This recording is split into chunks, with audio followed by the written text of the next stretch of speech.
నిన్న తెలుగు టైటాన్స్ అయితే విజయం నమోదు చేసుకుంది. నిన్న మ్యాచ్లో బెంగళూరు బుల్స్ మీద తెలుగు టైటాన్స్ అయితే భారీ విజయంతో అయితే గెలిచింది. దీనికి కారణం అయితే భరత్ హుడ్డా అని చెప్పవచ్చు. ఎందుకంటే భరత్ హుడ్డా 15 రైళ్లు వెళ్ళగా అందులో 12 రైళ్లు పాయింట్స్ తీసుకొచ్చాడు. ఇంకా అలానే చూసుకుంటే తనకు తోడుగా విజయ్ మాలిక్ అయితే 10 రైళ్లు వెళ్ళగా అందులో 8 పాయింట్లు అయితే సాధించాడు. అందులో 6 బోనస్లు ఇంకా 2 రైడ్ పాయింట్లు అయితే చేశాడు. థర్డ్ రైడర్గా ప్రఫుల్ దవారే అయితే అంతగా అరికట్టలేదు.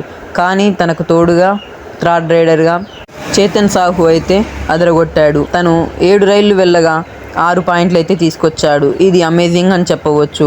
మన టీం మొత్తం నిన్న కోఆర్డినేషన్తో ఆడింది. రైడింగ్ యూనిట్ అయితే చాలా బాగుంది. ఇంకా చూసుకుంటే నిన్న డిఫెన్స్లో అయితే ఎక్కడ కూడా తొందరపడలేదు. అలానే శుభం షిండే ఇంకా అంకిత్ జాగ్లెన్ అయితే కాంబినేషన్గా ఆడి వచ్చిన రైడర్స్ అందరినీ మూస్తూ మన తెలుగు టైటాన్స్కి ఒక మంచి పునాదిలాగా మారారు. నిన్న శుభం షిండే చూసుకుంటే 3 ట్యాకిల్స్ అయితే చేశాడు. అలానే అంకిత్ జాగ్లెన్ 4 ట్యాకిళ్లతో విధ్వంసించాడు. ఇంకా అజిత్ పవార్ 2, అవి దుహాన్ 1, ఇంకా శంకర్ గడాయ్ 1 ట్యాకిల్ అయితే చేశారు. ఇది డిఫెన్స్ యూనిట్ అయితే.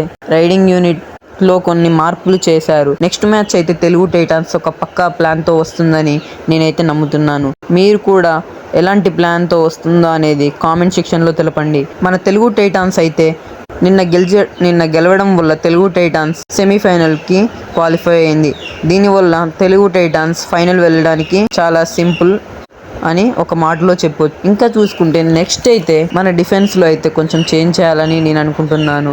ఎందుకంటే నిన్న జరిగిన మ్యాచ్లో అవి దుహాని అంతగా ఆకట్టలేదు. దానివల్ల అవి దుహాన్ ప్లేస్లో సాగర్ రావల్ని లేదా ఇంకా బంటు మాలిక్ని తీసుకొస్తే మంచిదని నేను అనుకుంటున్నాను.